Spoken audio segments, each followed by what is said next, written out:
Hey everybody, it's Jason Blaha here, and today I thought I would talk to you guys a little bit about the difference between the way guys train fundamentally for aesthetics versus strength. And I know that can sound kind of funny because we always say size and strength are correlated. But here's the difference. And I'm not talking about at a competitive level because we all know that usually the best power lifters in the world tend to be pretty jacked top to bottom. They don't have weak muscles. Okay, they build everything. We know the best bodybuilders in the world are jacked from top to bottom. They don't generally have underdeveloped muscles. Okay, there's a trend there. But when we're talking about it at lower levels, we're talking about the guy who just trains to look really great in the mirror. And I'm assuming they train their upper and their lower body because if you don't have legs, you are not aesthetic. Let's put that in perspective too. I'm stating that pretty objectively as someone who doesn't care about aesthetics. I don't pretend to be aesthetic. It's not my wheelhouse. But we all know that there is no such thing as an aesthetic physique with chicken legs either. Okay? Just like we assume you're training for strength, you're training your upper body too, right? Because you're not going to be strong with just a lower body. If only half your body's strong, you're not strong. Common sense. But there's a difference in what muscles they emphasize. Okay? Guys who train for aesthetics, and I don't mean competitive aesthetics, I don't mean bodybuilding shows, they tend to train the muscles you can see in the mirror from the front. Okay? They tend to put less focus on the stuff you can see from behind. And I'm not saying they don't train them, but they sure as hell don't put the same amount of work into them. Okay? You usually see the focus on the pecs, the biceps, maybe the side-to-side delts, upper traps. Notice I didn't say the whole delt and I didn't say the whole trap. Upper traps, because you can see those in the mirror. Maybe in some cases the lats. Their lats will be very underemphasized though. They don't ever do a ton of lat volume. Okay. Quads, abs. Okay. They don't care about their legs other than their quads for the most part because that's what you see in the mirror. That's what you see in the mirror. And usually guys who pursue that, they look small from the side. When they turn to the side, some of the guys who you guys think they look amazing from the front, when they turn to the side, they almost disappear. They have no thickness in their back, front to back. They have no thickness in their thighs, right? Because it's all quad. Okay.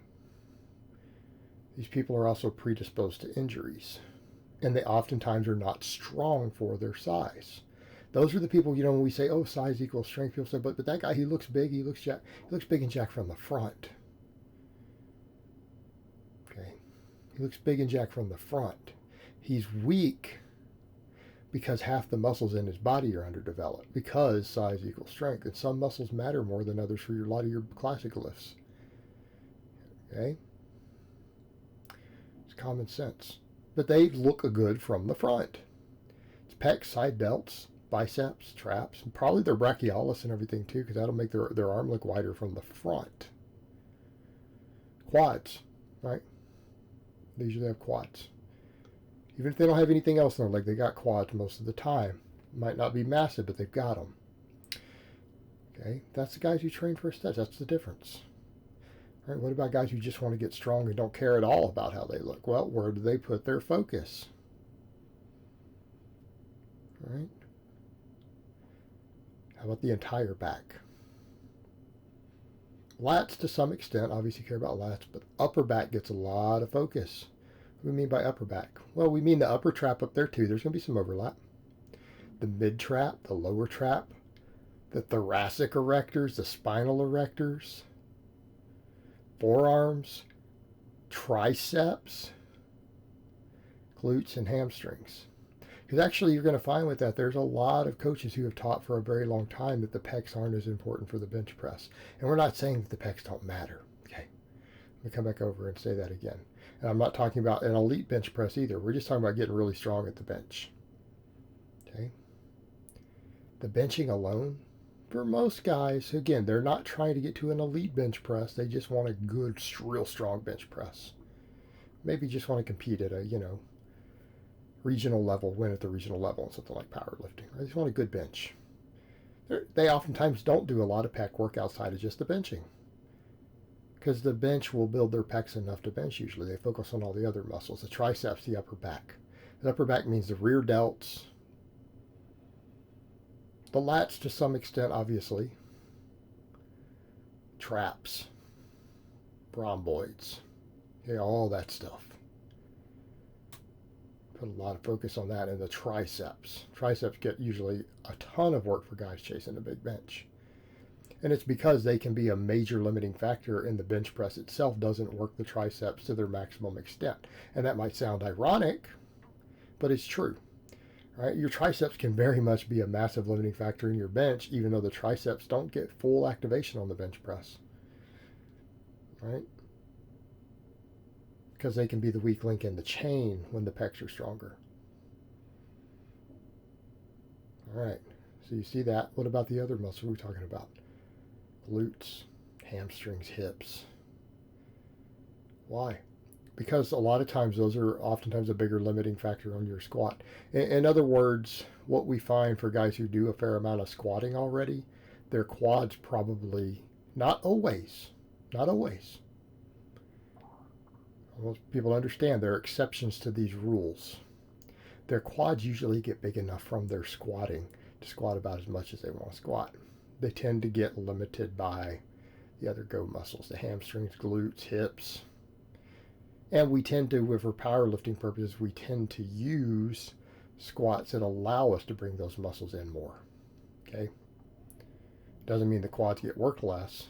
It just means those other muscles get brought in more than they would on certain types of squats. So having them maximally developed could be worth another 50, 70, 80 pounds on your squat. Same size quads. Okay?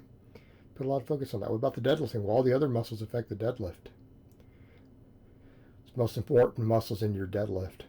Your erectors. Now, lats matter. Lats can make or break you on the deadlift. But if your goal is just to get to a 550 or 600 pound deadlift, lats probably aren't going to make or break you. They really won't. Your erectors, okay, your low back, your thoracic erectors can be a big factor. Mid-trap, oh yeah. Glutes and hamstrings though, okay, those are going to be the big ones. That's the ones that's really going to bring your deadlift up. Okay.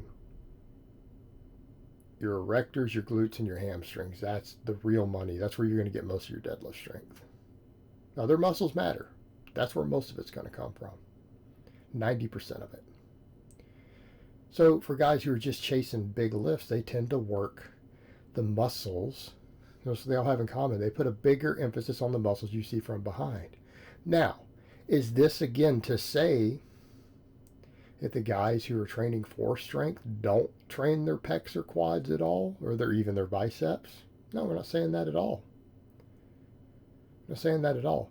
They just don't put the same effort into them that the aesthetics guys do.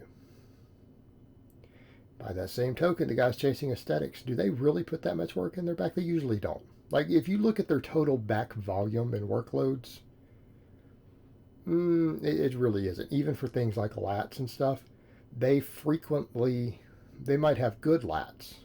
They don't have strength athlete sized lats usually. Like, their lats usually aren't as big as the powerlifters. A lot of the bodybuilders have them. But not guys who are just chasing. They want to look really great in the mirror. They don't put a lot of focus on their lats. They might want their back a little wider. But again, they're not doing 20 hard sets for their lats every week, right? They might do that for their pecs and biceps. They're not doing that for their lats. It might be 7 or 8, maybe 10. They're not going to hit them from a few different spots. They're certainly not going to care about their erectors. They don't care about their mid-traps. And they sure as hell don't train their hamstrings and glutes. And if they train their triceps, they don't hit it with the same focus that the strength athlete does. They'll still tend to favor the biceps most of the time. There are exceptions. So here's the thing. That's what people do for that. Now, what should be your take home from that? I mean, truth be told, if you really wanted the best of both worlds, you should probably just get big everywhere. That's probably the real take home, because you're not going to be less aesthetic. For the guys who want to get more aesthetic, okay, fine. But are you going to lose aesthetics because your hamstrings and your traps got bigger? Probably not. Putting an extra inch of meat on your triceps, particularly even on the lower heads, the ones that really help with pressing, is that really going to hurt you? Not really. It's going to take extra time in recovery. None of that's going to hurt you. Same thing for the guys who are getting trying to get as strong as possible. It won't hurt them to do some extra quad and pec work and bicep work. I mean, is your bench, anyone ever heard of their bench press going down because your pecs got bigger? Pretty unlikely. Ever heard of your squat getting weaker because your quads got bigger? Probably not. And you know what? Training your biceps might reduce the chance of getting bicep tear on your deadlift. So, and realistically, people should probably just train everything.